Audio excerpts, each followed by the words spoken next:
This week on the Jock and Nerd podcast, Hollywood is mad at Warner Brothers after their announcement to release all their movies next year on HBO Max. Wonder Woman 1984 already has a fresh rating on Rotten Tomatoes, and we've got audio of a pissed-off Tom Cruise yelling at his crew on set. Plus, our review of The Mandalorian Season 2, Episode 7, and myself and Rug Boy's first impressions of CyberPunk 2077. All that and more in this edition of the Jock and Nerd Weekly for Thursday, December 17th, 2020. This is Jason Mewes, and for reasons best left between you and your therapist, you're listening to the Jock and Nerd Podcast. Snooch to the nooch. Check. Check one. All right. This is for all you fans out there. Let's give it up.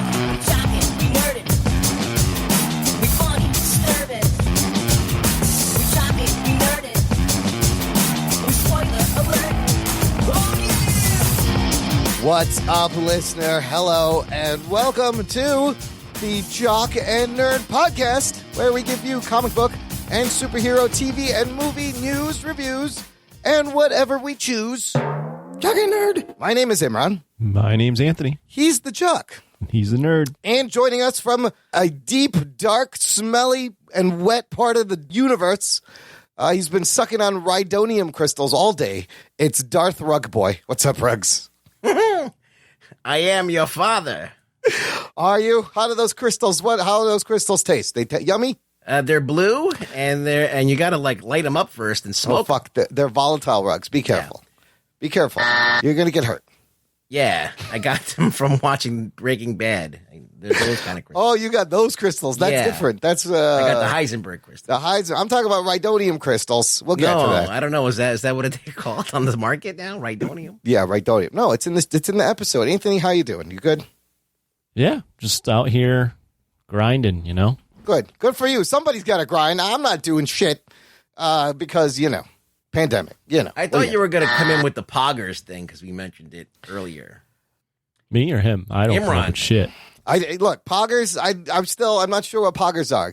Nobody knows, but I just wanted to say it so it could be over, because I feel like when an old man says like a word, it should like immediately be shut down and no one young should use it again. So I'm ending poggers now. Move on, world. How many people of our audience would know what a pogger is? Well, it's too late because now they know, and old people now know.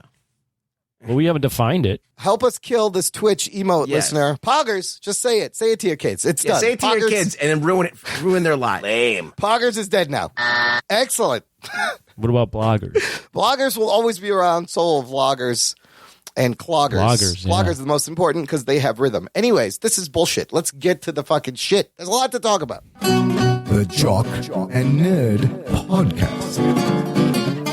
So you guys remember 2 weeks ago, we talked about the big announcement Warner Brothers made of their releasing all of their movies day and date in 2021 in the theaters and HBO Max. Oh, shit.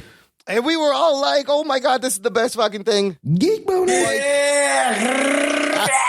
Well, since then, there's been a bunch of blowback, and pretty much Hollywood's reaction is, how dare you do this to us? Get your hand off my penis! So you get nothing. You lose. Good day, sir. Oh, yeah, people are mad. Hollywood's mad at Warner Brothers. Have you guys been following this story? Yeah, I did. I have been. After the Disney investor thing, I circled back on this, and yeah, I've been very surprised to see how much they're getting blasted, meaning WB. I wanted to talk about this last week, but the Disney Investor Day just fucking foobarred the whole show. So I'm glad we got back to this. Let's just start. Initially, Christopher Nolan came out blasting the Warner Brothers decision. Here's his quote. The quote's amazing. He said, some of our industry's biggest filmmakers and most important movie stars went to bed the night before thinking they were working for the greatest movie studio and woke up to find out they were working for the worst streaming service. Oh, shit. Holy shit. Great burn, Nolan. I'll give him points. I think the worst thing about this is that, which is not in this quote, is that he was talking about that no one fucking told him about it. Yes. He wasn't consulted. And that they just did this without fucking consulting anybody who had movies coming out. They just fucking made this decision and basically was like, fuck you, gave him the finger. So of course they would be pissed because they wake up the next day and they're like, "What the fuck? No one even told us about this." Yeah, I was watching John Campea talk about this. Yep. And he had mentioned that that very thing, which I'm shocked that WB didn't initially negotiate with all these filmmakers and the people from Legendary and all that. That's a big fuck up right there. Seems like it. That's the worst part. Yes. Well, and the thing they were able to do with Wonder Woman is they negotiated, and I believe they're paying, the people at Wonder Woman a lot of money to kind of do this, to take care of them on the back end, because all these movies have theater incentives and all the actors. Yep. If they do X amount at theater, box office bonuses. Yep. Right. So they were taking care of Wonder Woman. Yeah. But they didn't negotiate any of this with all these other movies. They just decided, screw it. We're just gonna.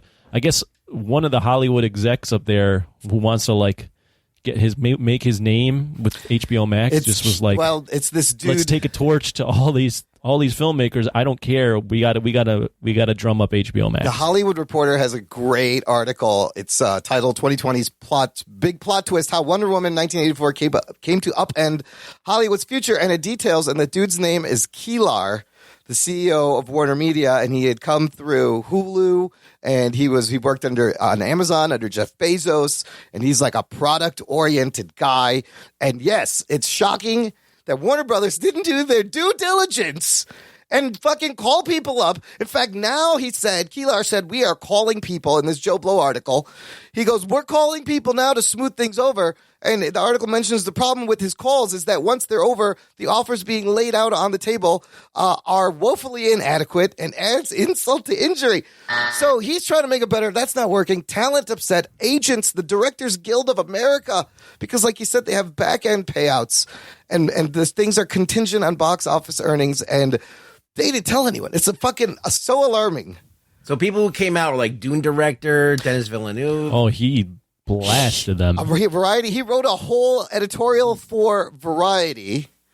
So here, I'm just going to read the first paragraph. He goes, I learned in the news that Warner Brothers has decided to release Dune on HBO Max at the same time as their theatrical release, using prominent images from our movie to promote their streaming service. With this decision, AT&T has hijacked one of the most respectable and important studios in film history. There is absolutely no love for cinema, nor for the audience here. It's all about the survival of a telecom mammoth, one that is currently bearing an astronomical debt of more than $150 billion. Oh, shit. Wow. I read the whole article, and the key things I took away is, first, he just basically goes, they're propping this up, I'm paraphrasing, because HBO Max has been a complete failure. Yeah. He says that, and a point he makes it. So initially when we talked about this, I was like, this is kind of necessary. Like, I feel like they had to kind of do this. You don't know with COVID.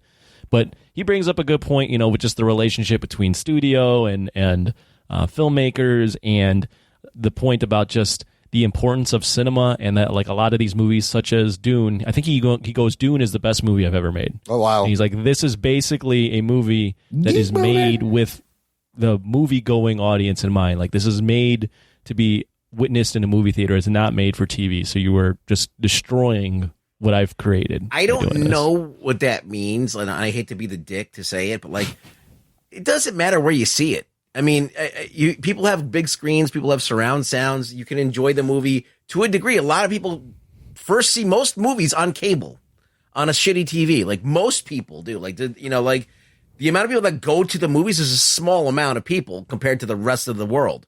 So that's a bunch of bullshit. But I do understand what he's talking about. The industry is going to die without, theaters and people going to see, like the whole idea of, a crowd-based, audience-based viewing. That's what he's his money is tied to that. How he gets paid, everything gets paid according to ticket sales. But then there's other deals too. There's deals that go out to cable and then licensing it to cable and different things, airlines, everybody's who's licensing it out. So they're losing all of that because it's going on one platform. So I think it's this idea that it needs to be seen in the theater is kind of bullshitty, but the idea is it's mucho dinero that's on the line here, and they're getting fucked out of a lot of it. I would push back a little and say, I think the movie going experience, I think some movies that you see in a movie theater are enhanced by that experience. Yeah, I mean, when you watch Lord of the Rings on a computer, it's probably not as good as watching it on a big screen, right? But sometimes when they film in IMAX or with the sound, or just that communal experience of everyone gathering and seeing a movie where you're cheering at certain moments. Like, I can remember the first time I've seen big movies like Avengers or like Spider-Man or any like big movie that I've seen in the movie theater. I can remember that experience. I don't specifically remember any time I've seen the first time I've seen a movie on my couch. Like, that's just not. I remember the movie, but I'm not like, the experience of that is different than going somewhere, having that experience with other people, anticipating it together, and then watching it and coming out pleased. Like, I think that is an experience that can only be done with a community in a movie theater. Understood, but like let's talk about a completely different industry, but also audience based. Music, right? Most people hear music, on a stream or whatever, and they rarely go see the concert version and see it live. And as I said, most people enjoy the music anyway. So I don't know if that's like, I understand that there is an experience that needs to be had and that makes it better. That's not an argument. I'm not making that argument. I'm making the argument is that the idea that people can't enjoy your film at home, I think they can. It just maybe not as much, but they can. They can in a different way. They can enjoy it, but they can still enjoy your film and still get it, what it means, and understand the visuals and all that stuff. You're just missing out on an aspect of it that makes them a lot of money. But, at the same time, all of this also exposes the flaw in the movie theater exhibitor model, which is this is a entire business that relies on product from someone else to make money. Right? And if so, and what's happened now, the product is taking a hit and their customers have taken a hit. Now you are left hanging. So, all companies want to go direct to consumer. Yeah, things are going to have to change. But Warner Brothers did not handle this particularly well. Could they lose these top tier directors? Could they lose their precious Christopher They shouldn't Nolan? have done all of it at once. That was the big mistake. Is that they should have maybe handpicked like 3 movies and made sure that they were taken care of and given them good deals, and then let all the other movies come out and just let 2 or 3 of them be the sacrificial lamb. Like Wonder Woman is one of them. They've paid them out. Everyone's happy. Right. No one's really complaining. I mean, they're all grumbling that it didn't release, but at least they're getting Gal Gadot and whoever, what's her name, Patty Jenkins, who directed it. They got a payout like as if they would have made $1 billion. So they can't be unhappy. From what I heard, from the John Campea show, they were like, because of because of the fact that everyone's pissed off and the fact that they didn't negotiate these deals with a lot of these movies, they had a source that basically predicted that they're going to have to renege on this deal. They're not going to be able. They're not going to be able to deliver all of them. The lawsuits alone is going to bankrupt them. And they're not going to have the money that all these people are now going to be like. Everyone is pissed off, so now the ball is in their court, and they're going to be asking for like the money that it would make, like the payouts to reflect that all these movies were smash hits. That's like by $3 or $4 billion. Many of these movies were produced in conjunction with other studios like Legendary, who's super pissed also, and they put their money into it, and they were not consulted. And this is just a fucking slap in our face. This Keeler guy just went all the way. One note I thought was interesting: this year's 2020 domestic box office, it says here, will struggle to hit $2.3 billion, 80% down from last year, and the lowest in 40 years. One more question I had, like just a philosophical thing that I've heard brought up, is like WB Warner Brothers is one of the big studios that's been around forever. Do you guys think they had any sort of like responsibility to the industry as a whole, like to the movie industry and the movie going experience, to be a little bit more thoughtful about this? Or do you think they should have just been looking out for themselves like they have been, and that the uncertainty in the industry, they had to do this? I think AT&T taking over WB as the master company, I think that has a lot to do with it. They're looking at numbers crunchers and shares and shareholders and shit like that. And I think that really steers the ship more than anything else. Yeah. And they're concerned about their investors. So, yeah, it's totally a corpo buyout thing. Let's not forget, before the Disney Fox $70 billion buyout, there was AT&T buying Warner Brothers for $80 billion. And this is now corporate direction, and it's apparently, unfortunate. from what I read, although it's AT&T and Dennis Villeneuve blames AT&T, it seemed like this guy it was just a Warner Brothers decision. I'm sure they were trying to please AT&T, but interesting. they didn't. It wasn't like from the top. It was like internally Warner Brothers was like, we're going to do this. This Keelar guy comes in and is head of Warner Media, and he wants to impress his fucking corporate AT&T overlords, and he sees where the future is heading. And instead of taking things gradually, to answer your question, Anthony, if you see a company like Disney would never do this, right? Well, that's the only Disney would never do this. Explicitly released all this stuff in their investor meeting. Yeah, but like we're almost like we still want to protect the movie industry and we're going to release all our big movies in the theater. Like we still are holding out hope. Well, I'm saying, unlike Warner Brothers, who we've seen time and time again make stupid decisions, Disney would have done their due diligence. They would have got all the paperwork. They would have crossed their T's, dotted their I's before announcing any of this. And this guy just jumped ahead, did everything backwards, and it's now backfiring in his face. Don't you expect this kind of shit from Warner Brothers, though? They always absolutely. They've been like this for a while. They've been fumbling the ball like every time. They've never done anything well. They haven't been doing anything right for like a few, like 10, 15 and years. HBO Max, I think it's unfair to blame them for this. It's not their fault. That is kind of an unpolished gem. It's going to do great. There's a lot of potential there. But Warner Brothers, for some reason, traditionally, just makes dumb fucking choices. Well, HBO Max has not done great. It's been in terms bad. of subscribers, yes. Yeah, in terms of subscribers. And, I mean, it's the most expensive we'll get to it one, today. too. It's the most expensive one. Yeah. They finally just got on Roku. Yes. You should have made deals with all the big streamers or whatever right when you launched to not have Roku and Fire Stick? Yeah, Amazon Fire Which Stick. makes up 70% of the market. What are you doing? That was 100 million people about. Before we get to that, though, there's already some revenge, some shenanigans. Apparently, insiders are telling Hollywood Reporter that Cinemark and AMC may consider cutting the prices of tickets to Wonder Woman 1984 to as low as $3 to $5. And they're looking to keep anywhere from 75 to 80% of the revenue. That means Wonder Woman would make no money from the theater showing. So they're already possibly plotting to fuck over Warner Brothers. Stuckman actually brought that up that now the movie theaters, hopefully the movie theaters get a bigger cut if they're going to do this of the movie. Right. Because they get 50. Right.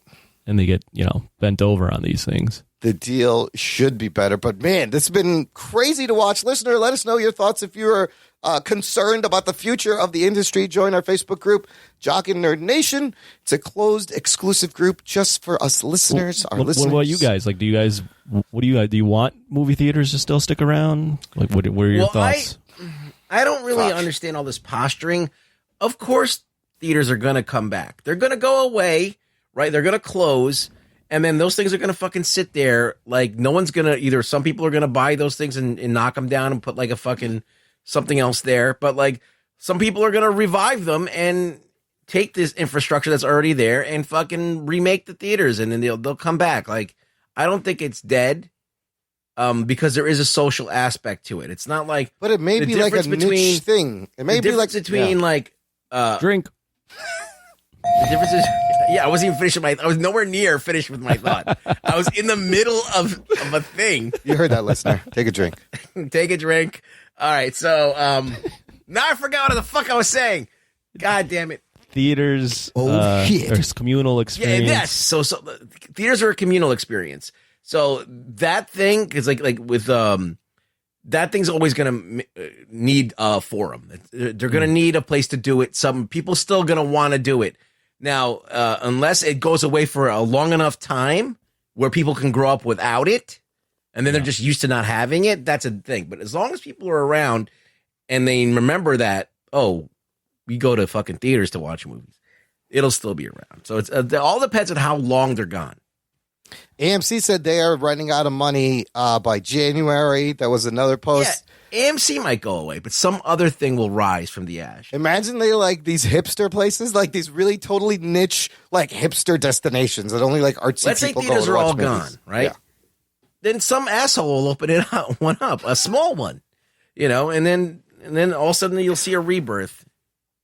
Actually, another thing I heard from Stuckman, he brought up a good point. This was a couple weeks ago when this initially was announced. He goes, I kind of like this because I would imagine the people that suck at movie theaters are like super casual people that just go to a movie theater because it's like an event, something to do. They go and they're on their phone or whatever. He's like, those people, if given the choice, he goes, they'd probably just end up watching it on streaming. So the real fans could actually still go to movie theaters and not have to worry about assholes. Yeah, that's another thing. It's not bad. It's not a bad point. But are there enough real fans to support a movie theater? I mean, that's another thing. Dan Merle was saying the same thing. He was saying that, it's going to the movies isn't what it used to be. Like now there's assholes everywhere, and they've done some things to mitigate it, like choosing your seats before you get there, this and that, but there's still the cell phone problem and no one's enforcing it. And it's annoying when you pay money to see a movie and then all of a sudden you're distracted by things happening on either side of you, or people just talking or talking on their phone But also, or whatever. that's like every event now, all the time. It's just annoying because people are there. Right, but you can make it a dead zone when you walk in, like your phone just doesn't work. And also, Imran, I mean, come on. Otherwise, also drink. But you could... A movie, you're supposed to be... what are you comparing that to? A concert, yes, you can talk to someone. A movie, you can't talk to people. Like that's. I see what you're saying. I guess I was thinking of festivals and outdoor where there's people. But those are things you can talk to. Yeah, and a concert, the music is so overpowering. Like you can't. It's very hard to be distracted by someone else. Yeah. So, anyways, like you mentioned, Anthony, our great national nightmare is over.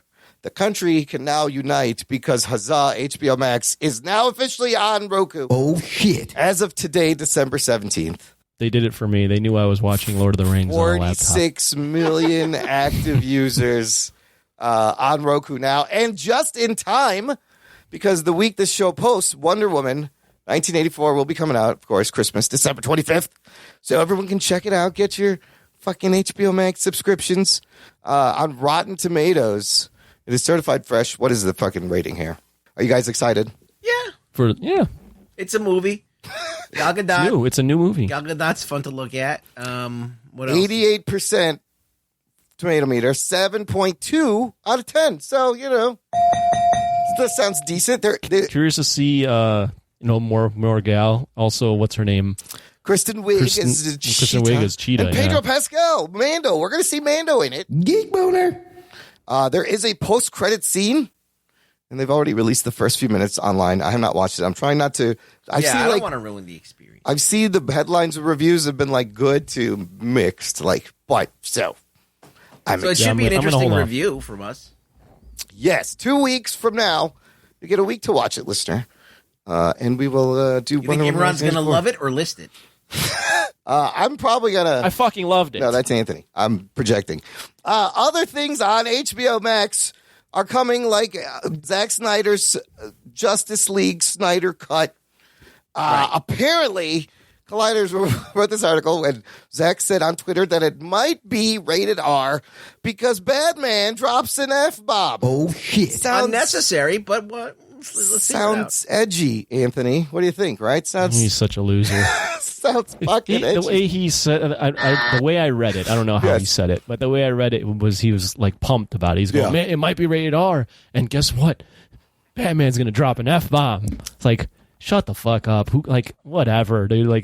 That's what you're getting pumped about. He's such a... that's the thing you're going to promote. Batman dropping an F-bomb. You should watch this movie. He's such a Get the fuck out of here.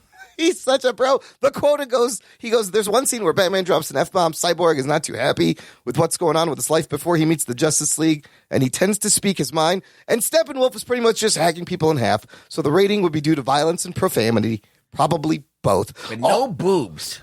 It's funny. You know how much he loves The Dark Knight? Or ass. Man ass, I'll take that, too. And in the graphic novel, I remember Batman scolding a little kid for swearing. Remember that?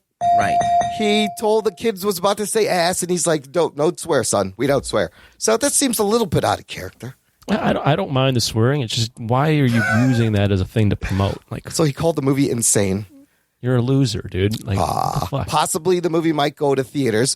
Let me ask you this: who's sitting through a The movie. I thought it was a 4-part series. It's a 4-part series, but he said it might go to theaters. So, are you sitting with a mask through 4 hours of dark and edgy and grim Justice League? Maybe they cut it into 2 parts. Oh, God, I don't know. I don't think If I I could get my sit. own theater, maybe. Yes, if there's nobody else there and I could take breaks and get snacks. And then he also revealed. What's your favorite theater snack? You just classic popcorn? No, I don't eat popcorn because it gets stuck in my teeth. It's very annoying. You know my feelings on popcorn. It's overrated. It's way overrated. Oh, shit. Wow. I'm going to say It's nachos blasphemous. for Imran. No, M&M's. Oh, Plain or M&Ms. peanut? M&Ms? Oh, peanut M&Ms. I used to sneak my aunt when she would take me to movies would sneak in cheese popcorn, like the Yeah. really cheesy orange. Well, that that was sounds the best. that sounds was good. awesome. Yeah, I usually get the pretzels. Pretzels. Oh, okay. I just don't like the little The pieces pretzel of kernel. dots. You know, the little fucking pretzels that are always like little pieces. Yeah. Pretzel nuggets. And then they give you cheese to stick Yeah. in. Yeah. You dip it in cheese. Yeah. Get the Salty. balls in. Orange cheese that you don't even know if it's really Is that cheese, if they cheese? just melted like tire and dyed it orange. Yeah, That it's- stuff. Yeah. That's melted Tupperware. I'm doesn't taste like pretty it. sure. Yo, you ever see how cotton candy gets made?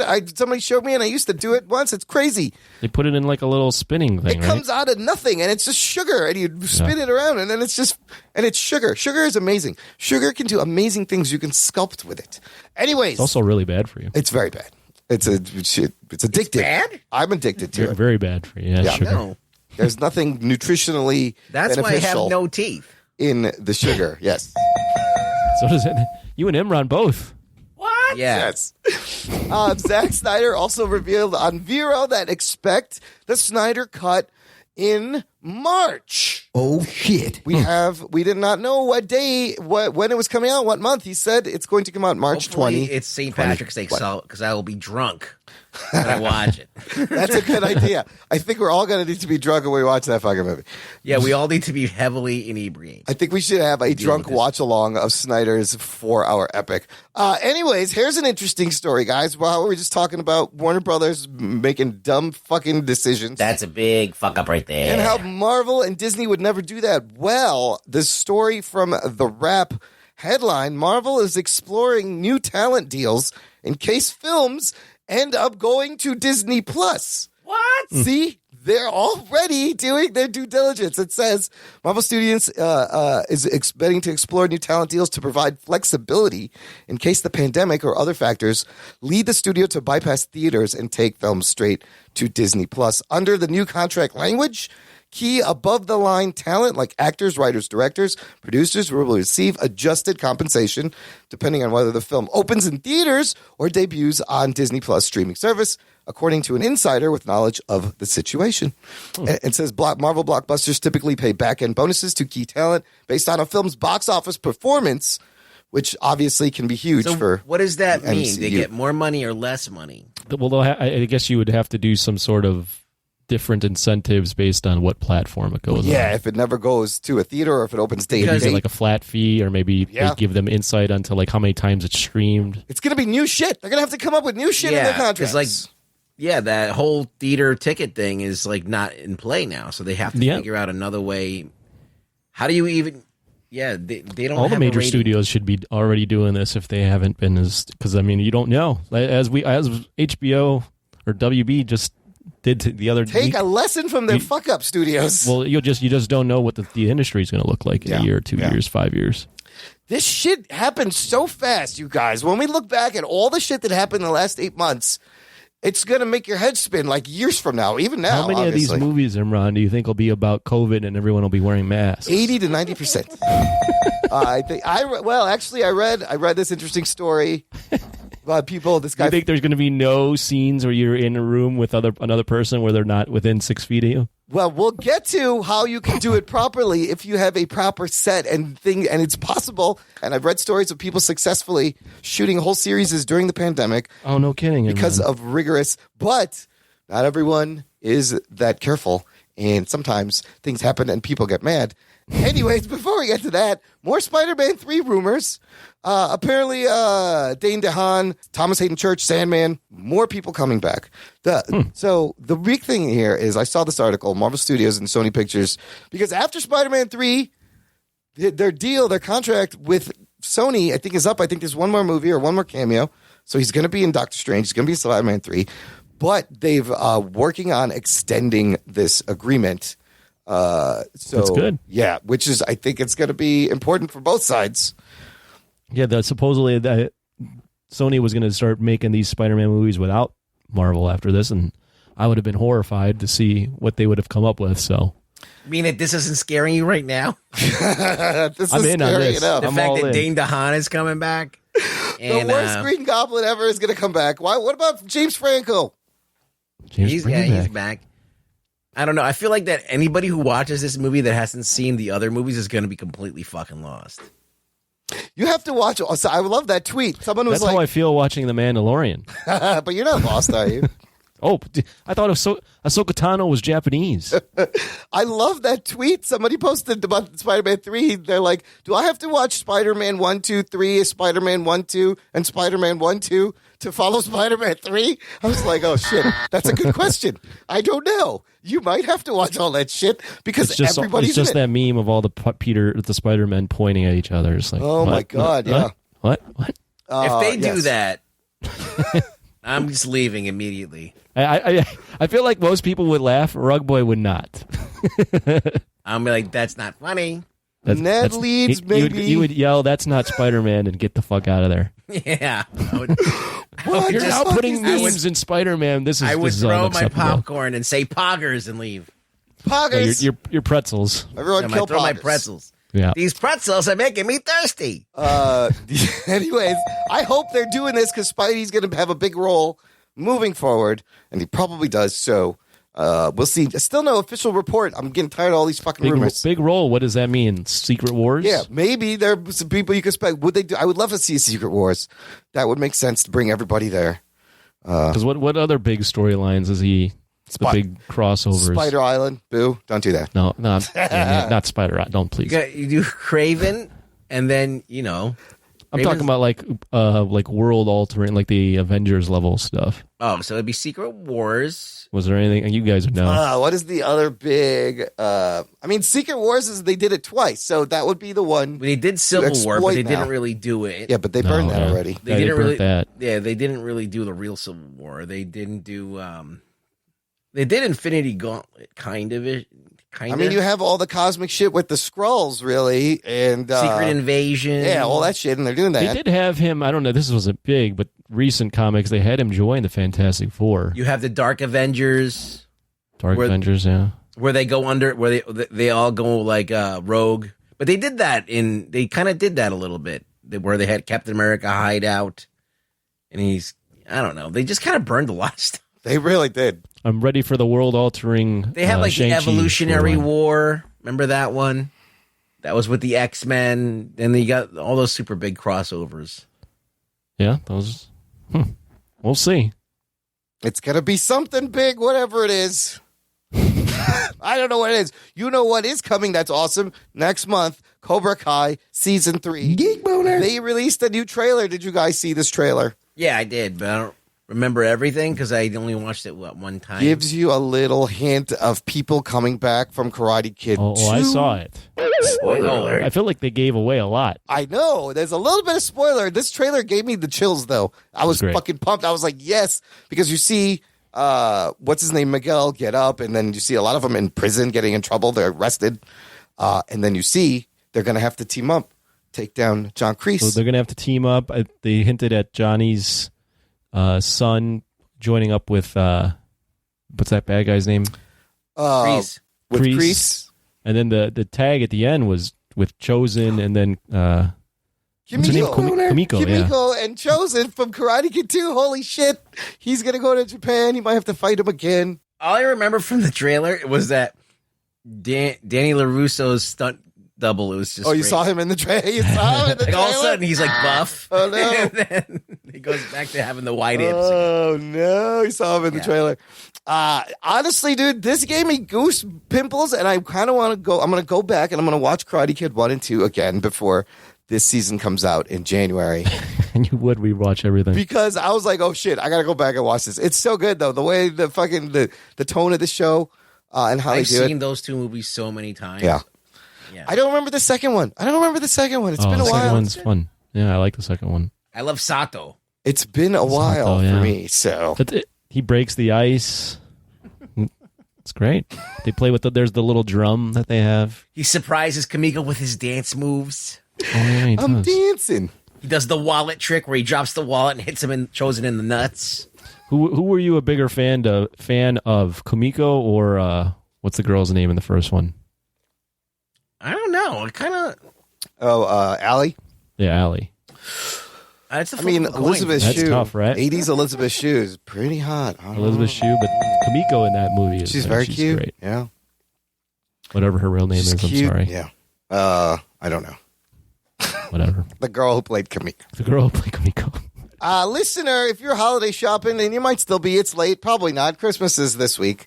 So I'm late to tell you that we have an Amazon affiliate link. If you're using Amazon, just type in jockandnerd.com/Amazon, and it takes you to Amazon.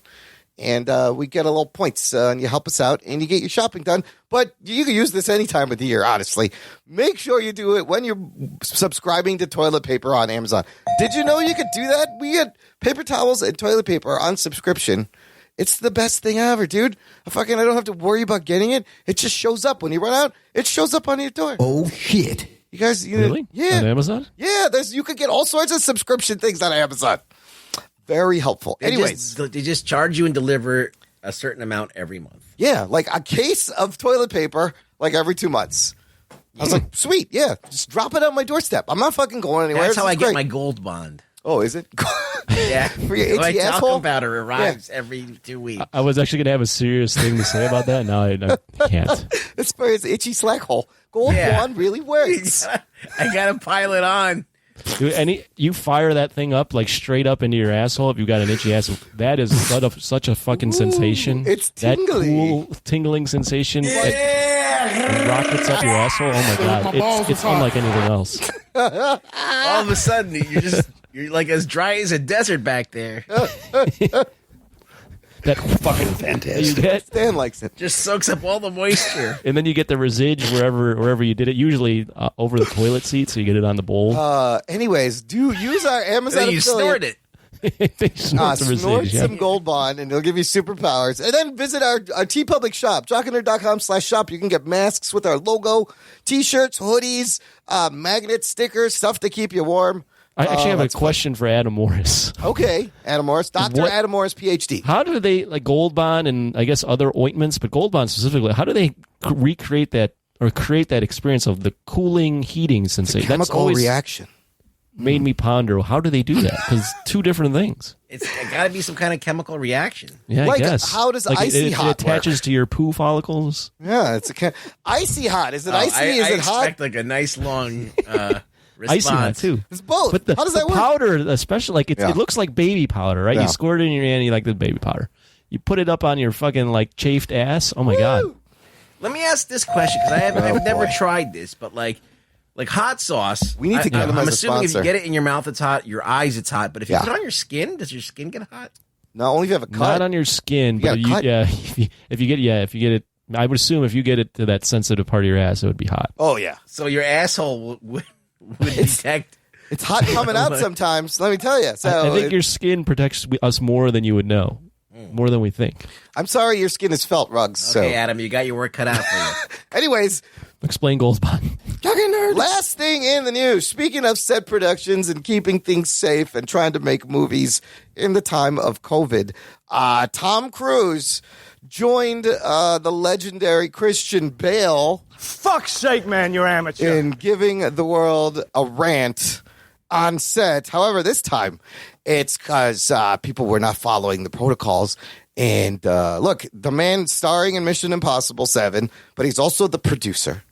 He's paying a lot of money for this movie. It's Oh yeah, already he's been, the one getting this shit greenlit. He's the one fucking calling all the people, getting investors and shit. It has been, the production has been shut down twice at this point also. All right. So let's keep that in mind. I wanted to play a little bit of it. You guys tell me when you want to tap out. I'm going to play it because who doesn't love a good rant? Read a room and you figure out what it. We are the gold standard. You're back here in Hollywood making movies right now because of us. Let's get to where he Because they swears. believe in us and what we're doing. I'm on the phone with every studio at night. insurance companies, producers. And they're looking at us and using us to make their movies. We are creating thousands of jobs, you I don't ever want to see it again. Ever. And if you don't do it, you're fired. And I see you do it again, you're gone. And anyone on this crew does it. That's it. And you too, and you too, and you. Don't you ever do it again. He's fucking passionate. And look, we've heard from John Pilati. Somebody gets sick on a set, everybody fucking gets it, right? On the other hand, this guy's such a good actor. Like, I can't, he's not acting, right? He seems very, very sincere. Listen, like, when you have to stop what you're doing because some asshole doesn't follow the rules. Apparently, two guys were standing too close together. There's always one jerk off that doesn't follow the rules and doesn't do simple shit. And all of a sudden, everybody's in trouble. Like, everybody's compromised. So, I understand. Like, you gotta be on the team. You gotta fucking do this. You're working on the movie. You're taking this job. You gotta fucking do whatever it needs to be done for this job. I say good for fucking Tom Cruise for fucking yelling at him. What do you mean? Look, Christian Bale, like, yelling at the guy because he was distracted. That's different. That was some diva shit that he could have handled much better. But this is like, yo, this movie's gonna fucking close down. Yeah. There's jobs on the There's line. jobs he and makes livelihoods a on the great. I mean, he makes a good point. He's going to live in the same legacy with Christian Bale, I think, where it's like people just play that for fun. But I think he's right in his point. If I'm being honest, he probably could handle that a lot better. He probably shouldn't. And when he lost his shit. Yeah, when you're in the position of leadership, the way to lead is to not publicly embarrass people. So he probably could have handled that better, but you know, it is what it is. On the other hand, look, people yell on movie sets all the time, and when you fuck up, sometimes you need to get yelled at, right? Oh, so if you didn't fuck up, he could have just fired them right there, and he didn't. He did yell at them. He could have taken them aside, did it quietly, but in this case, apparently, it sounds like this isn't the first time this has happened. Yeah, we don't know the full context. So I'm all right with him yelling at fucking being people. From New York, like getting yelled at like this is just a normal nothing. Day. That's every day, and especially movie sets, man. Like. And if you fuck up, you're going to yell at. Now, apparently... Would you yell at someone, Imran? Look, it would take a lot. It would take a lot. Imran's a pussy. He can't do it. So, like if he won't. That's why I'm just like, oh, he's championing yelling at people, this guy. Because he wants to. I think he really would. If he could. He could. Yeah. If somebody fucked... It would have to be something really bad. Really. Otherwise, I'd be like... But, in Tom's case, there is a lot of money. Apparently, this was posted today, another story saying that Tom Cruise had another tirade, and then a bunch of people have now walked off the set. Unfortunately, I don't know if it's the same people, but two individuals have quit. So, all right. I got some breaking news from our post, our Jock and Nerd Nation. I'll credit Justin Zwerner. All hail King Imran. Oh, of course, I love that. That's not what he said, but I'd assume that's what he said before he goes to bed. That's his prayer. HBO confirms Game of Thrones House of the Dragon spinoff release date. Well, the prequel. Yeah, House of the Dragon. When is it coming out? 2020, whenever? I mean, come on. No, 2022, it looks like. Oh, that's not too far. Yeah. It's not coming out in theaters. This is HBO. It doesn't matter. This is House of the Dragon will star Patty Considine as Viserys Targaryen, Matt Smith as Prince Daemon Targaryen, Emmy Darcy as Prince Rhaenyra Targaryen, and Olivia Cook as the ancient Alicent Hightower. So, there you go. Cool. That's the prequel, right? The 5,000 years before. Oh, no, it's the Age of the Dragons. Exploring the origins of the House Targaryen. House Targaryen. You know what? That's a good segue to take a break, because in the next thing we're going to talk about, there is a former Game of Thrones alum in the episode of Mando, which we will review right after this, listener. After these messages, we'll be right back. Hey, hooligans, this is Michael. This is Michelle. This is Jeremy. From Who the What Now? The show about strange stories from the internet. And Bigfoot came over and beat his ass. Oh my God. He knocked him around a little bit, and he just kind of went limp, and Bigfoot left. Pop culture. Jean-Claude Van Clam. I thought Jean-Claude Van Clam was supposed to be the alien in Predator, and like did like a jump splits and like ended up with his like bash right in the dude's face. That's his like, do I move. get the part? In our crazy lives. I'm like, oh, there's a cat on my back. And then all of a sudden I feel something. I feel a furry paw go down my ass crack. Just slide right down my ass crack. I was like, what are you doing? You can catch us on all your favorite podcast applications. Spotify, iTunes, Libsyn, iHeartRadio, Stitcher, your mamas. And wherever else you find they have quality podcasts. So don't miss out on the next Who the What Now? Transmission commencing. This is Wookiee Radio. Translated for the Wookiee impaired. I like that Wookiee. Your hosts, Ken, Derek, and Mike, bring you the latest news and commentary from the far reaches of the galaxy. Hold it. Hold it. I said hold it. Subscribe today on iTunes and Stitcher. I just assumed it's a Wookiee. Start listening today, and remember, The Force will be with you, always. Doc and Nerd. Listener, if you enjoy the show and you want a way to support the show, give us a little tip, a little thank you. Join our fan club. Visit jockandnerd.com/Patreon. Jock and Nerd. And you can sign up for a monthly or annual membership. As little as $3 a month gets you bonus content, an exclusive RSS feed that has tons of more audio, more bullshit from us just for our Patreon fans. And the shows come out early. This week, bonus content, I did Mando episode 7. We're going to talk about that a little bit. But I did my instant reaction, and there was a Jock Talk. Their bottom is very weak. Mr. Chaswell. Chaswell, yeah. Chazington. Chaswell Huntington. Chazraham.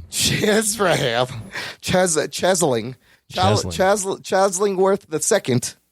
Yes. Shizzle for shizzle. Anyways, all that, jockandnerd.com/Patreon. Holy shit, Mandalorian. It's the penultimate episode. Let's get to it. Come on, baby. Do the magic hand thing. We are up to season 2, episode 7, chapter 15, titled The Believer. The penultimate episode, season 2. I'm a believer. Oh, I was about to say this. Are you singing? I hope you're not singing the Smash Mouth version. Or you're singing the actual fucking Monkeys version. No, I'm not singing Smash. Okay. Anyways, spoilers for this episode. Strap yourselves in, you fucks. Spoiler time. This one running in around 37 minutes, written and directed by Rick Famuyiwa, who has directed the movie Dope, which is very good. And he directed 2 episodes last season. Episode 2, The Child, and episode 6, The Prisoner, which was the Bill Burr episode. And he gets to return and work with Bill Burr again. Anthony. Yeah. What happened this week? Kind of back to the side mission thing, but it elevated a little bit. Sort of a side mission, but they're trying to get somewhere. So last episode, Mando talks to Gino Carano, says, I got to find Bill Burr. So they find Bill Burr. And Bill Burr, I guess, was part of the Empire. And Bill Burr is the only guy that knows possibly where Moff Gideon is, I believe, right? Yeah, the coordinates to his cruiser. But to get to him, they got to go to this other planet, to this base for the Empire, and they sneak in because the Empire's getting all this radiation. I don't know what the fuck to get in. Rhydonium on Exactly, Morak. to blow up things. Yes. So they sneak in there.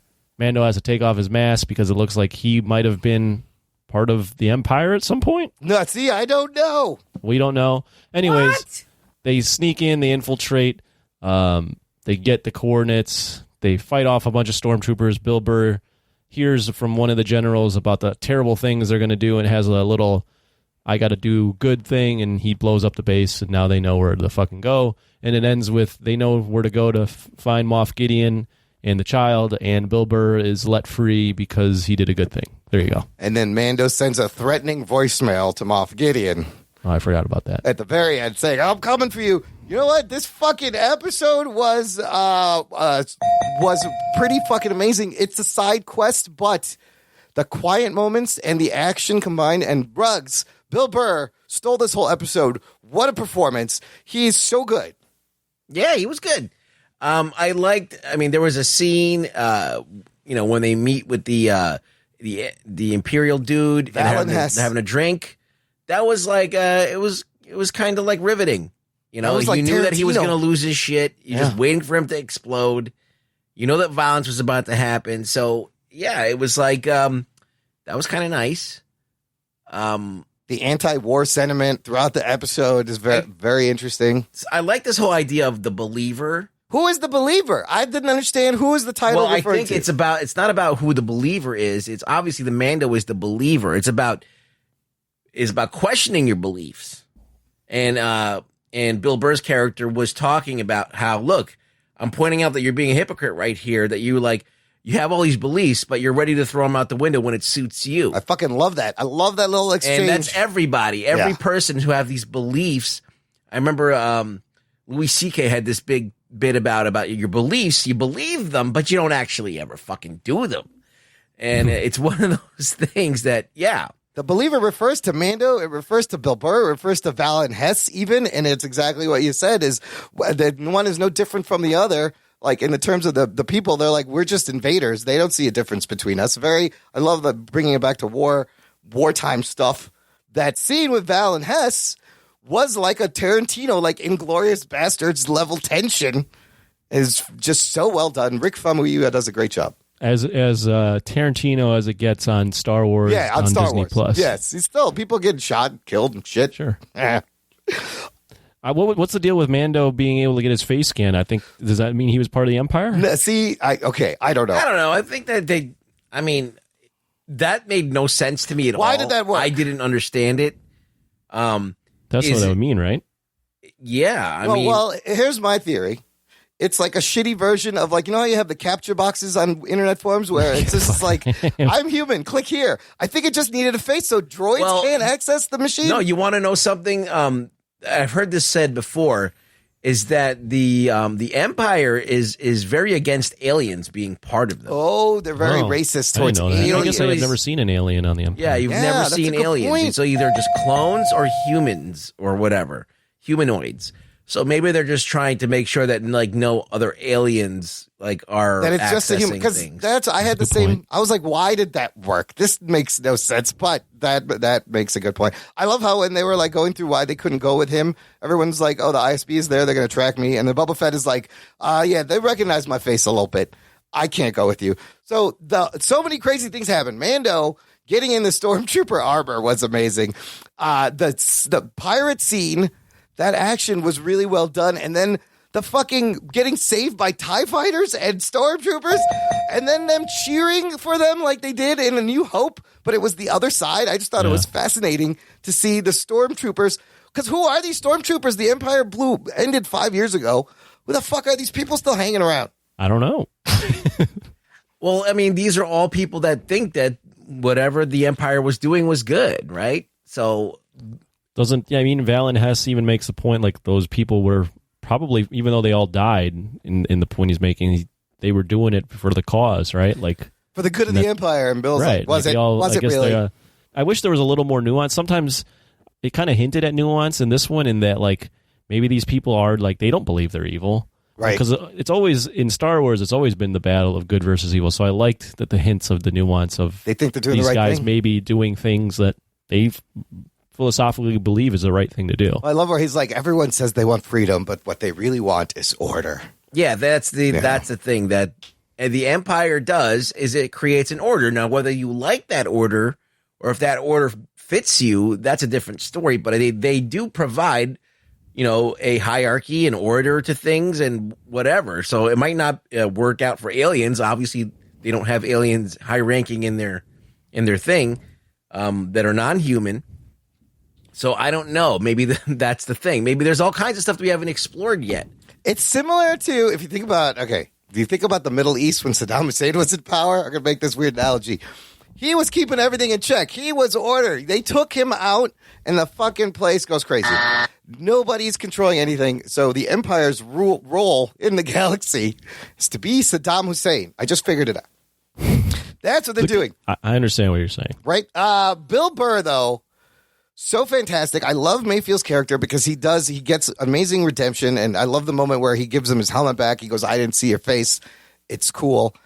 But I love him questioning Mando's belief. What is the rule? Can you not take your helmet off, or can you not show your face? And why does Pedro Pascal still have a mustache? Why, are you still shaving? Nobody can see your face. What is the point of the mustache? Yeah, you should have a full beard. Yes, it should be completely shaggy. There was like a bunch of rumors before the season that Pedro Pascal stormed off the set and he wouldn't be in the second half of the episode because he wasn't getting enough actual FaceTime. He didn't want to wear the helmet, but then there was an interview that he did that was like that. overplayed. Yeah. No, that wasn't the thing. And obviously he's still in the fucking episode, but one episode a season, I guess, he gets to show his face. And there was a lot. I read that. Drink. I interrupted you. There was a lot of. There was some stuff I read where, like, especially last season, he wasn't on set for a lot of that stuff. Like, there was another guy doing that, and he was just doing voiceovers. Yeah, Bryce Dallas Howard said Pedro Pascal was not on set. That's John Wayne's grandson. Remember? Yeah. That's the stunt double. And I wonder how often Pascal is in that suit. A couple of Easter eggs that the threatening voicemail, the lines Mando used to Gideon was the same thing Gideon said to them. Remember? I'm coming to get him. He is worth more powerful than you know. He's worth more to me than you know. He said the same shit back to Gideon, which was fucking great. This is the first episode with no baby Yoda, which had me wondering, could this show survive without Grogu? It kind of worked. It would be a different show. Yeah. But it was all in effort to go and save Grogu. This whole little side mission. Did you notice Boba Fett's armor? Super clean. The cleanest it's ever been.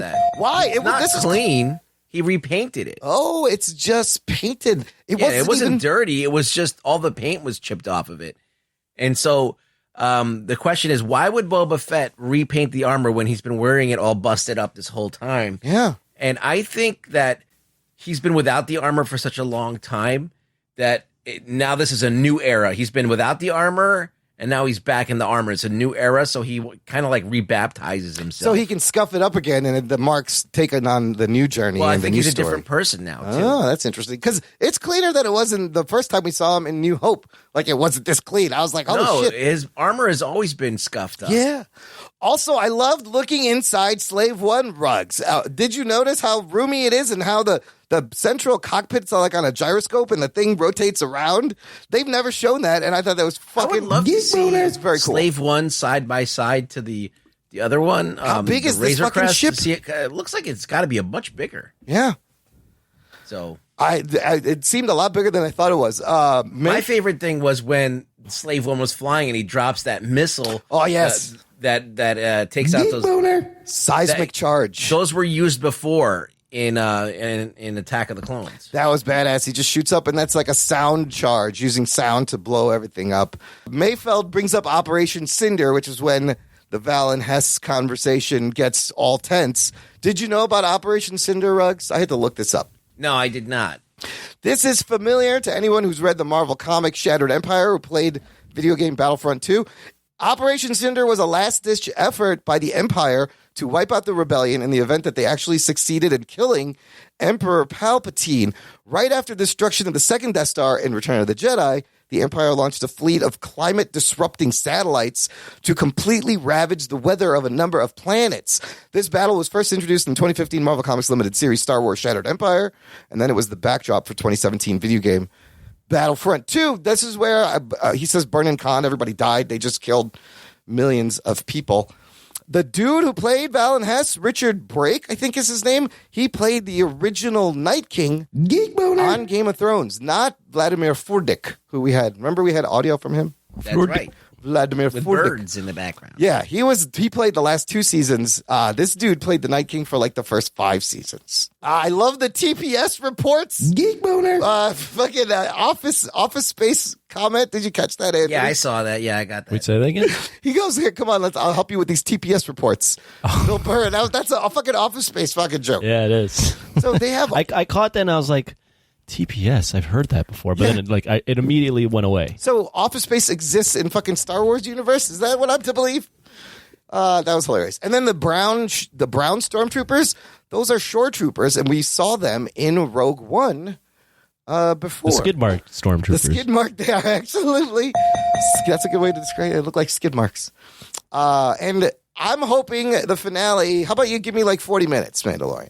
You could go a little bit longer. Should we speculate on the finale, or is it stupid because by the time this releases, By the time you hear this, the finale, I So do have that's it. some There's one predictions. episode left, and That's then it's it. all done. Well, let's rate it, and then we'll go through some predictions real quick. What would you give this episode, Anthony?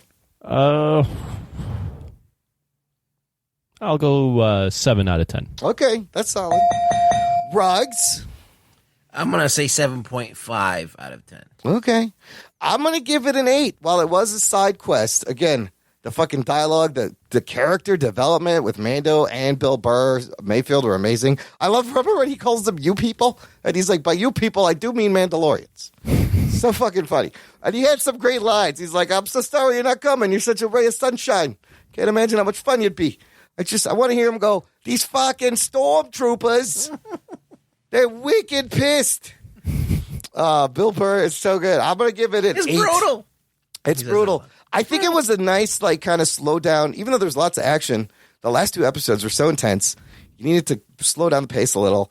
Now, Yeah, Boba Fett basically did nothing. Boba All the Fett did nothing. Supporting cast did nothing. It No was just Baby Yoda.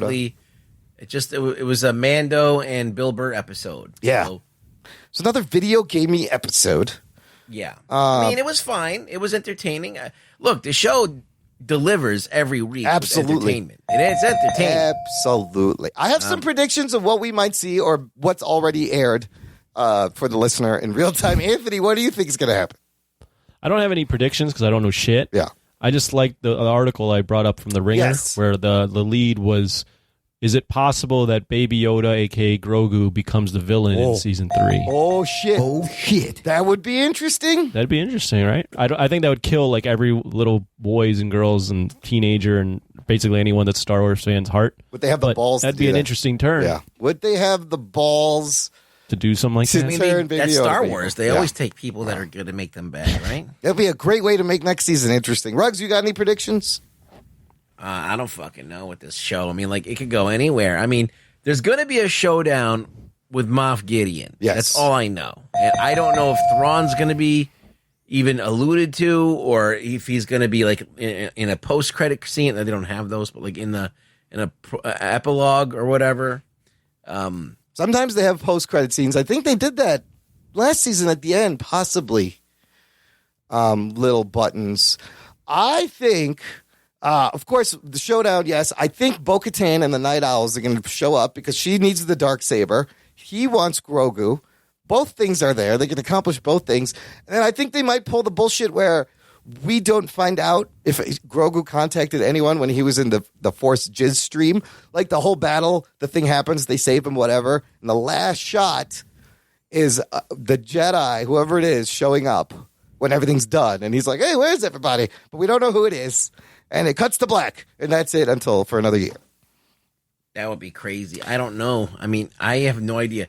I know that they want to have anticipation at an all-time high when this ends. Like, but they want to feel like that they, that they ended the game. They ended this season like with a payoff. But then they need a little bit dangling to keep you hooked for next season. Well, I mean, all of these things can dangle. Thrawn can dangle. Who the Jedi was all can of it. dangle. Yeah, but they have to resolve this Moff Gideon thing.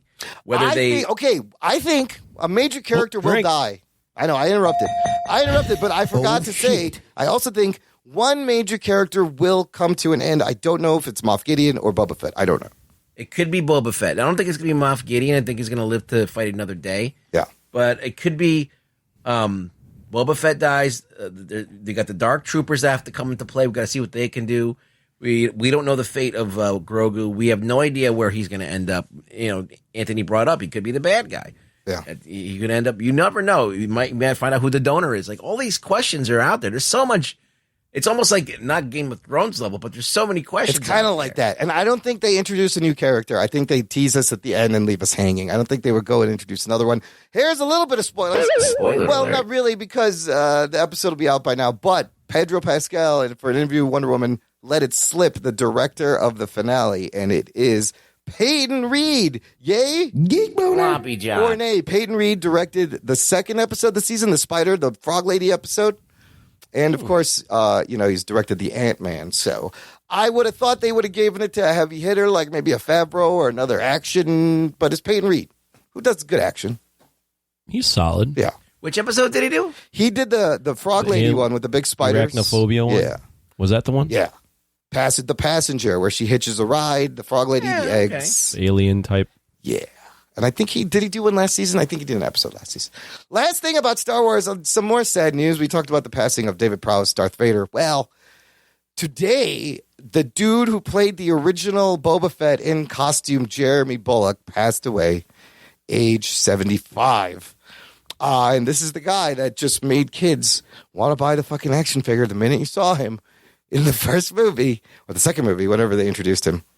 But I guess hopefully he got to see his character back on The Mandalorian, at the end of his life. Yeah, I mean, Boba Fett's at an all-time high, and he goes out when he's relevant, which is kind of good for him because now people are discussing him in a different kind of light. So, yeah.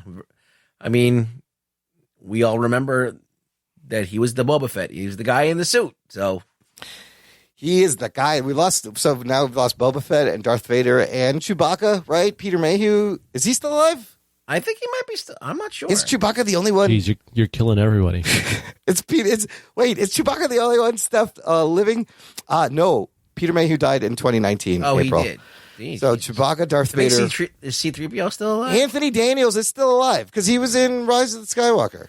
You know what I just learned? This has nothing to do with anything. Let's hear it. That George Lucas had a kid at like 60-something. What? Or 70-something.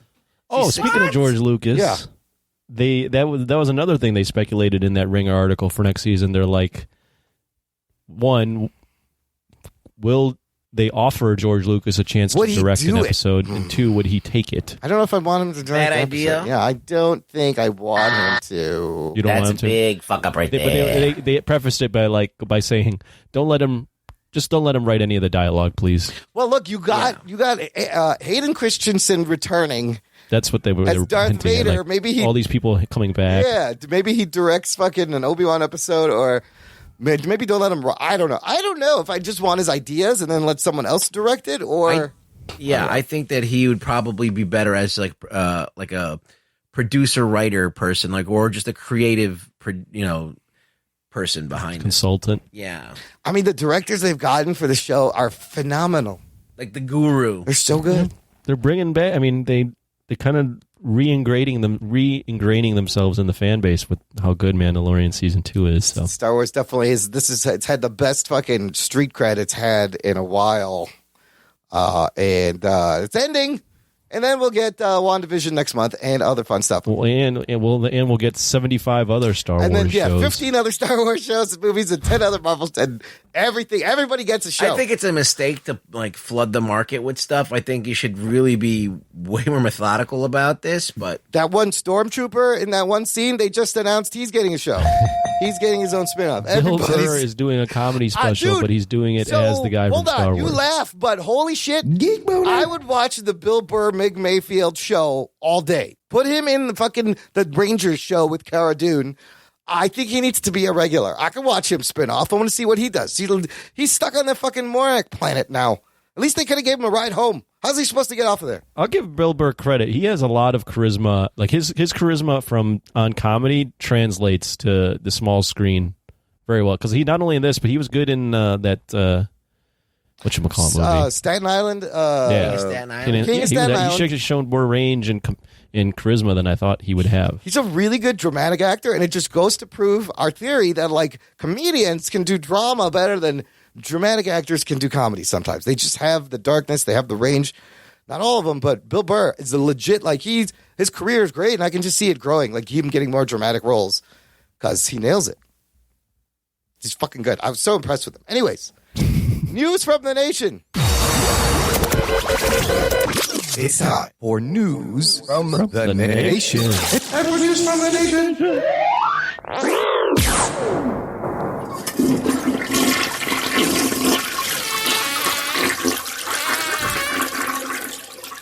It stinks. It stinks. It stinks.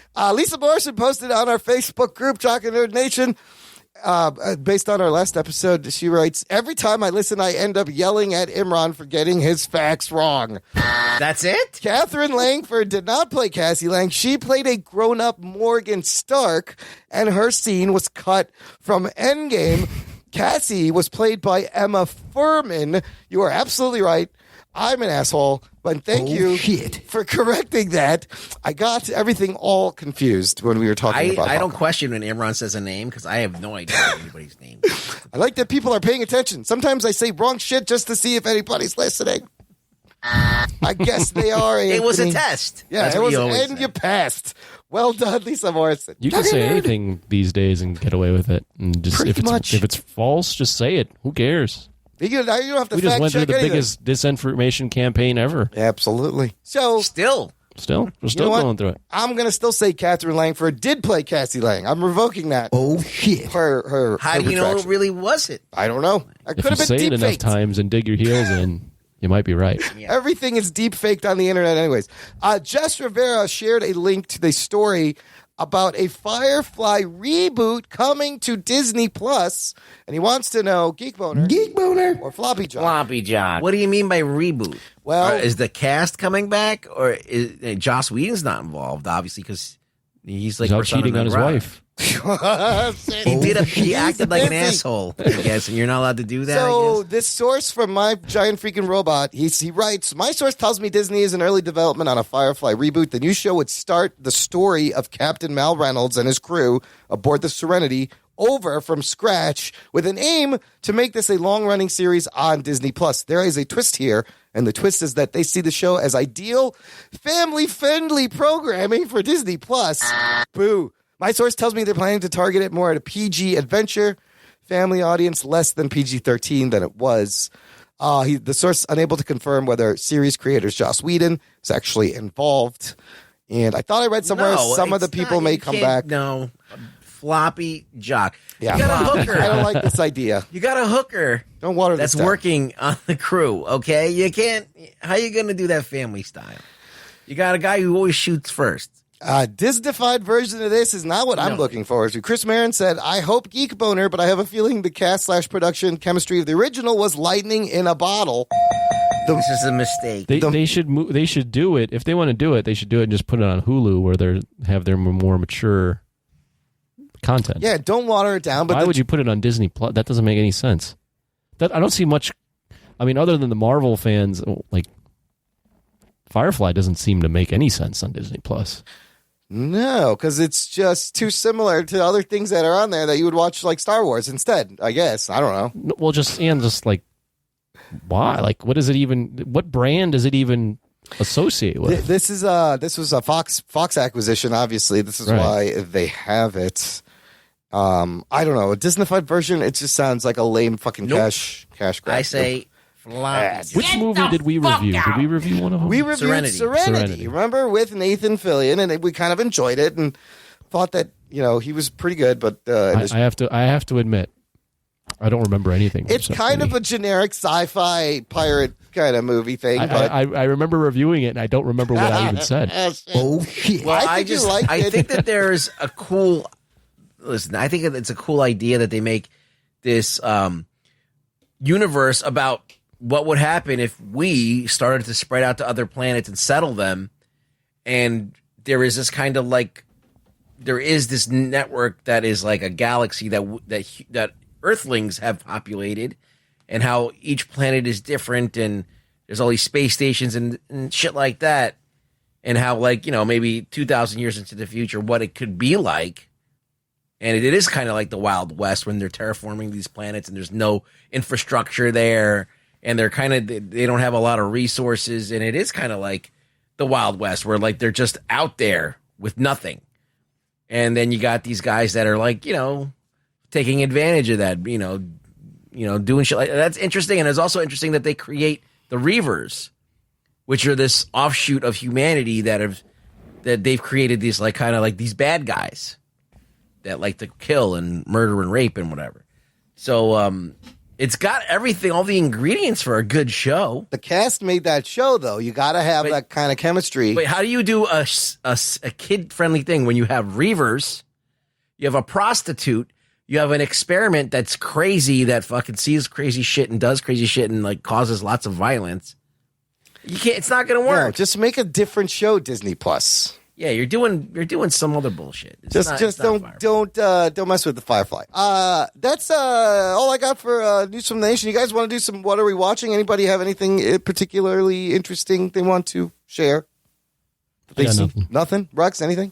I just started watching the Schultz stuff. I mean, all it is 16-minute breakdowns of different topics. Who is this? Turn the listeners on to this. It's on Netflix. Andrew Schultz. Yeah, if you followed him on Instagram, like Anthony turned him on to me. I did. Yeah, so I was like, oh, this is fucking right up my alley, and now he's got a Netflix special, so check it out.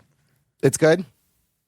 Well, it's just basically like a quick, bite-sized like take on stuff. So it's like a quick take on coronavirus, a quick take on conspiracy theories, a quick take on Black Lives Matter. Oh, I like that. And I audibly laughed like at least 4 or 5 times while I was watching some of this shit. So, yeah, check it out. I've watched a bunch of shit. I'm just going to mention one thing. I don't know what it is yet because I finished the Spider-Man Miles Morales video game. I've started playing CyberPunk for a few hours, and it's fucking overwhelming as shit. This is definitely going to take a lot more time. Oh, I can talk about that all day. Yes, but I need more time with the game because it's crazy. I will mention what I've been enjoying on HBO Max is the series called The Flight Attendant, starring Kaylee Cuoco from The Big Bang Theory, and she voiced Harley Quinn. And the show, you guys, the setup is basically like The Night Of. Remember The Night Of with Riz Ahmed on HBO? The Night Of with the tone of Dead to Me with Christina Applegate and Linda Carlini. I'll give you, basically, this is the setup. This happens before the opening credits of the first episode. She plays a girl named Cassie, who's a flight attendant, but she's also kind of has a drinking problem. She's a freewheeling gal, going out drinking everywhere she goes. She flirts with this guy on the plane in Bangkok. They hook up. They have a huge night. She can't remember anything. She wakes up. She turns over, and this guy's throat is cut. Oh, he is dead. There's blood everywhere, and she runs. And that happens before the opening credits of the first episode. It's a crazy adventure. Rosie Perez is in it. It's the tension and the action is good. The storyline gets a little muddy in the middle. There's action? There's a lot of like crazy like spy shit and like because she's unraveling this mystery. They do this one thing that's interesting in the show. It's the mindscape. It's how she connects back to the incident. Instead of flashing back to this waking up, she goes into her head and she's back in the room with the guy, and the guy is there talking to her. And so throughout the show, she goes back and talks to the guy that died that she just met. She didn't know. But now she's like kind of imagining it. It's crazy. Are these new conversations or this is conversations that no, she's had? these are new conversations. And the guy only knows what she knows. But she retreats to this. It's that's something I haven't seen anybody else do. Like it breaks the predictability of the format. She goes into this fucking headscape where the guy's there. Interesting. Yeah, it's very good. I would check it out. I think it's only 8 episodes. Throw it on. Yeah. Fun, quick, very energetic. She's really good. She reminds me of a young Christina Applegate, Kaylee Cuoco. She produced the show too. So that shit is good. Other than that, I'm ready for fucking Mando season finale and Wonder Woman 1984 and all of Warner Brothers movies that may come out next year. So how much have you played of CyberPunk? Wait, before you get in, explain to me this. Because I've heard about this from multiple people, and now I'm not intrigued, but I'm curious. Rugs, you want to take this? Wait, you want to know what CyberPunk is? Yes. Yeah, I don't even know what it is. You just walk around, right? Pretty much. Spoiler alert. All right, so basically, you've heard of Grand Theft Auto, right? Yeah. It's basically Grand Theft Auto. It's set in the future. Yeah. And the difference between this and Grand Theft Auto is that there's like, obviously there's a bunch of stories that happen in the game that unravel depending on who you talk to and who you interact with and this and that. And then there's another aspect of it is that's deeper than Grand Theft Auto is that you can upgrade your person with like cybernetics and hacking and stuff like that. So it takes like Grand Theft Auto and adds a bunch of stuff to it. It's an RPG. And so it's an adventure. It's like a movie that unravels. You're watching a lot of scenes that happen. It's a story. It's fucking overwhelming, is what it is. Yeah, there's just so much going on. Shit. It had a bit of trouble on the launch because it came out really buggy and there was a lot of fucking game breaking bugs. So people are pissed, but and then also they're making the comparison to Grand Theft Auto and how Grand Theft Auto did certain things better than this. But this is it's even though it's failing on some of the stuff that Grand Theft Auto did, it's still bringing a bunch of different shit in as well. It's way deeper. So, it's just a crazy-ass game, and I have no idea what's going to happen, and Keanu's in it. Yeah, Keanu Reeves is Anthony, people have been waiting for this game for 8 years. Yeah, they've been making it for, a long fucking It's been Do delayed. you interact with other people? No, you're You're playing just by the game. yourself. All NPCs and AI, and you can talk But to the even characters. when you're online, you're not playing against other. You're not. No. You can't run There's into no someone else. multiplayer, right, Ruggs? Got it. No, not that I know of. Maybe later it will happen, but I think right now, because they did that with Grand Theft Auto, they have a space where you can all play together. So CD Projekt Red, they made Witcher 3. They're getting a little bit of bad PR right now because everybody been waiting. It's been delayed. Apparently, it runs great on PCs and the next-gen consoles.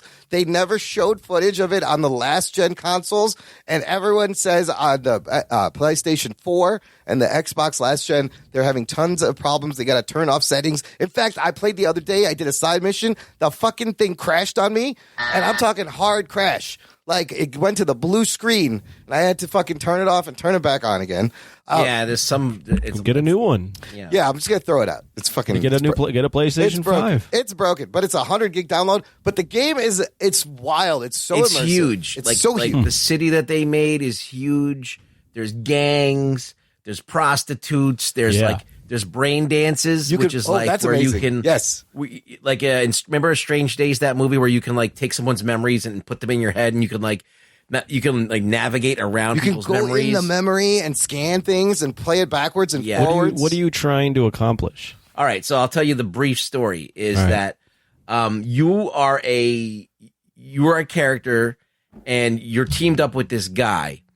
And you guys do little I guess for work for hire for people, right? They hire you for fucking jobs. You might have to kill someone. You might have to fucking infiltrate something and grab it. And you're basically an underworld dude that does jobs. Sometimes you help the cops. Yeah, you can do, depending on your path, you can choose to help cops. You can do some wet work and fucking kill people for money. You can do all kinds of stuff.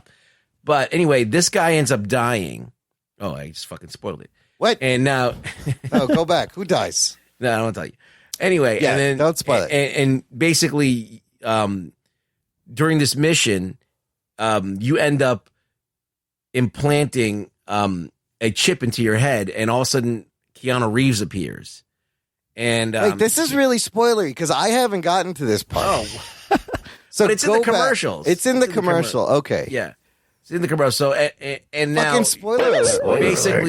Basically, he's kind of guiding you. You're fighting with his consciousness, kind of like Can't wait to get to that Spider-Man. Yeah.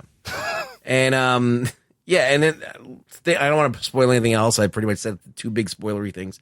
But so basically now you're in this city and you're kind of on one hand trying to do you and do whatever you want, but at the same time, this other thing is pulling you in directions to do other things, and you have to just stay alive, basically, and survive, and just try and bank money. Here's the other thing, Anthony. Get hose and all that stuff. When you start, you have to pick. There's three. You pick a life path. You pick from three separate paths. There's a nomad path that lives out in the desert. You pick or a street kid. You start as a street kid, or a corpo, and then you start as a corporate person up in the company that you have to eventually infiltrate. But let me tell you how overwhelming this is. You know how when you go to the map and it shows you your missions and all the shit? You open this map and there's a fucking 200 icons. Oh, shit. There's just your hundreds phone of is things. constantly blowing Yes, up. there's text messages that you have to answer to get side gigs while you're driving and doing other things. There's people texting you and you're trying to do the main mission. It's fucking insane and it's a little much, but I'm ready to spend more time in Night City. I just did this mission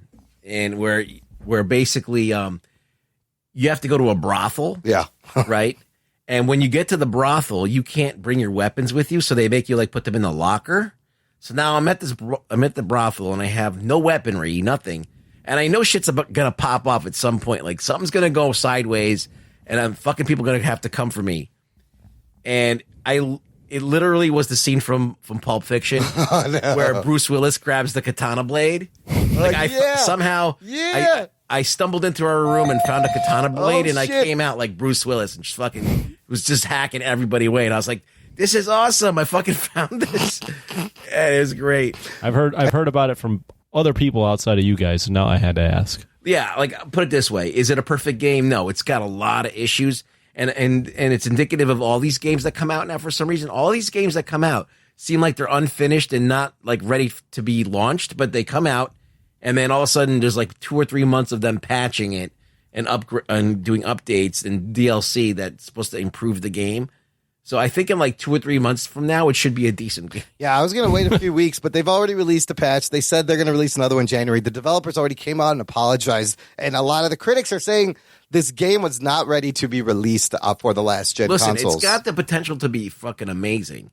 If they do patch this up, and I mean, I'm still enjoying the narrative of the game. It's still like a cool movie to kind of be part Absolutely. Because the movie scenes, the story scenes, like you can kind of look around, you walk around, they're not like cinematics. They're completely first person. Oh, wow. You have control of everything. You can look at the guy, you can look at, and the city itself is so fucking rich, and just there's people everywhere, and just looking at it is awesome. You're like, holy shit, look at this fucking city.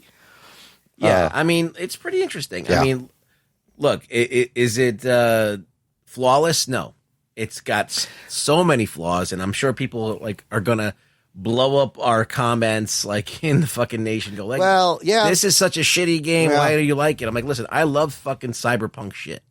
I love like that whole. I like the Matrix. I love the idea of augmentation, and it's like, I know that Saints Row was like Grand Theft Auto with superpowers.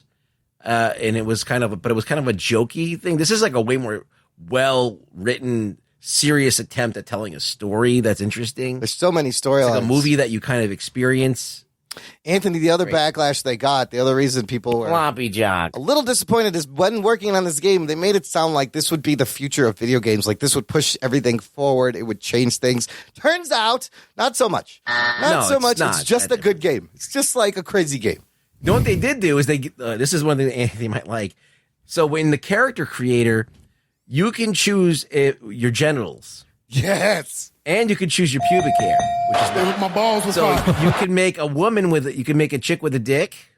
You can make a guy with a vag. You could have nothing down there. Really? Yeah. Yeah. You can I make think a I'm- huge I dick. think I'm You could have smooth. they have a uncircumcised penis and a circumcised penis. So there was a glitch where the penises were poking out of people's pants. There was a glitch that people were reporting. Everybody's walking out getting hit by dicks. They didn't design the clothes around the penises, so some of the penises are so pop big that out. they just pop through the clothes. That's so good. That's amazing. Yeah. Fucking fantastic. Yeah. And the thing is, though, in the game, a lot of the different, the characters are all different body types, but for some reason, you can't change your body type in other than the penis. Oh, you can't be chubby or like super skinny? No, you can't be chubby or skinny. And they did that in Saints Row. You can make a big fat guy. And that's what I want to do. I want to fucking be like a gangster with a dad bod. That'd have been and great. fucking just pick everybody's ass. Anthony, you can also romance certain characters. Yeah, you can have in the relationships. game. Really? Yeah, there's boobies and there's sex and shit. Wow. I already ran I'm across in. that in a brain dance. Yeah, now he's excited. Yeah. I'm pumped. Yeah. Yeah, there's all kinds of But this is easily a 60-plus hour investment I have to look forward to even get through half of Just this watch shit. some videos. That's all I'll Yeah. tell you. That'll clear up how to hack stuff. And how Yeah, to- there's hacking, there's melee combat, there's so many fucking things. It's fucking overwhelming, but I'm gonna battle through it and see if the patches make it not crash. I would just wait a couple of weeks. Yes. Or a month or something, and then just turn it on. Absolutely. And get It caught up, needs a couple of fixes, so I'm waiting for that because crashing was not fun. But yeah. right, That's yeah. everything. That's it. All right, You Rod. finished Miles Morales. I did finish Miles Morales game. I enjoyed it. It's a lot shorter than the first Spider-Man game. I love how he swings a lot differently. He's got a signature swing style. And in this one, there's an app. There's also an app. Do all these games have like apps and texts? Like there's an app that pops up where you can help people. People ask for assistance. But it rewards you if you played the first game because there's a bunch of great Easter eggs. I liked it that it was short. You could skip to it. So, and I'll go back and do all the side missions. So those 2 games are great. Hey, all right, cool. We'll keep made it through another show. Yes. Rugs, where can the people find you? You can find me on Twitter at ReallyRugBoy. Come by and say what's up. How about following me every once in a while? Give him a follow. Visit the show notes for that link, jockandnerd.com/360, for links to everything, how to support the show, how to subscribe, how to share. That's the most important thing, listeners. Share this show wherever Do you a are. review on Apple. We got get some Apple reviews and refer friends and tell them to type your name in. You may win a prize. And the next person you see, just give them one of these. Jock and Nerd. And run away screaming. They'll be confused. They'll have to do something. It'll be great. Thanks for listening to the Jock and Nerd podcast. My name is Imran. My name's Anthony. He's the Jock. He's the nerd. Beep you next time. I fucking loved it. I'm gonna go play CyberPunk. I want your head up when I throw my fist in the air. Get your hand off my penis! Jock and Nerd.